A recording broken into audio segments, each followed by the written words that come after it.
this is Zorro, and today I will be going over the first episode of Music 101, a new musical educational series which I will discuss many topics ranging from the history of sound to how to make music, and especially from a computer. This will not be a dubstep tutorial, or at least it won't be until a few episodes later on. For now, you dubsteppers can go away from this video, or if you want to stay, you can learn about the fascination and learning of sound. I found to be very necessary if you want to become an audio engineer, for example, or a music producer who might be working with labels or independently. Anyways, I will be discussing what is sound, where does it come from, and how sound is processed in the computer. Sound is a physical property in which it really comprises of vibrations of particles in the air, so it's not really atoms or particles, just vibrations in the air. They're the result of pressure waves being pushed together. So sound obviously comes from anything from this desk. Anything really, even your larynx or voice box. The powerful thing about our voice is that we are able to control how loud we can sound, how high or how low we sound. Use our tongue and mouth to articulate vowels and be able to say words, which we have been trained since childhood. Professional singers, on the other hand, are even more trained for being able to master each specific pitch carefully and switch to notes very quickly and be in sync with the song. Anyways, apart from voice, computers are able to produce sound as well. Before we get to what those are, we need to talk about hertz, or cycles per second. What are hertz? They are used to measure frequency and pitch, but they're also used to measure sampling rate, with basically how fast a computer records, for example, a microphone. And hertz was actually named after our Alexander Graham Bell, the inventor of the telephone. Different keys on the piano, a specific hertz. So basically, the key on the left side of the keyboard is lower than the right side of the keyboard. The left key has less hertz than the other one. And basically, frequency is speed. How many cycles per second? The higher the pitch sound is, the faster it vibrates. Okay, so volume.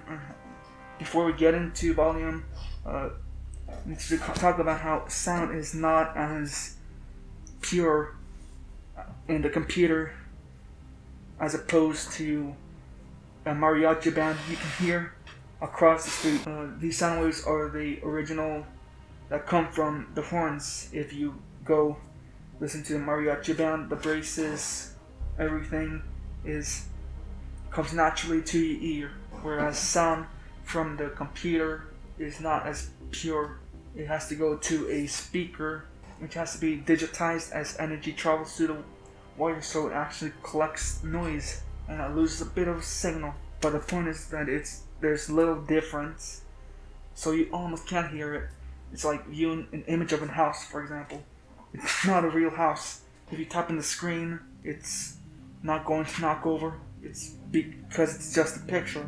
Eventually, if you keep zooming in, it's going to appear to be dots or different blocks of colors. Same with audio on a computer. It has to go through a sound card to the speaker for you to hear it.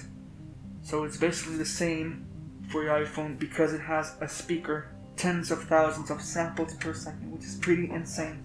So volume, it's mostly called amplitude. It is mostly known by most people because you use it to make your TV louder for remote. It also works on your computer or any device that has the ability for you to change the volume. And how do you measure volume? Decibels. 0 is the quietest and nothing is really happening, so 190 is known to be the maximum limit for the loudest sounds, and 120 decibels is the approximation of a rock concert, for example. Volume is seen as how long a wave is, or how tall it is really. And the thing about sound waves is that it always has the crest, and it always has a trough. The crest is the highest point, and the trough is the lowest point, and the reason why it's actually symmetrical as you see it, is because of Newton's third law, for example. And everything balance has, so it makes sense. So a lot of the amplitude of wave is, the taller the wave is. Anyways, back on the topic of computers making their sound the way it does, they have their own sound card. Three major components of the sound card: DA converter, amplifier, and speaker. The first part of the digital analog converter has two processes: sampling and quantization. Sampling is what it sounds like. You know, a scientist taking several samples of a tree log and isotopes, and that's what the DA converter does, but it takes way more samples at a time. So here's a graph. Sampling is the x-axis and quantization is in the y-axis. 44,100 Hertz is the standard for CDs. Sometimes in TV broadcasts it may be more. I may be wrong, but the point is, it's how fast a computer reads values over time. Quantization plots out these values in different heights, and it's actually measured in bit rate or kbps. So sampling and quantization is not just in sound processing, but also in image and video processing. So that basically the duty of DA converter.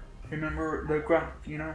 Now the amplifier, it takes these values from the y-axis and takes that signal and amplifies them to stronger voltages. And how? Through power from the computer, of course. Amplifiers also increase the volume without distortion, and then the speaker is the one that takes those amplified values and turns them into mechanical energy using two important components. Again, it's permanent magnet and then mobile electromagnet. And what these two do is push the air, creates, you know, again, those air pressure waves to really be able for you to hear the audio. And there you go.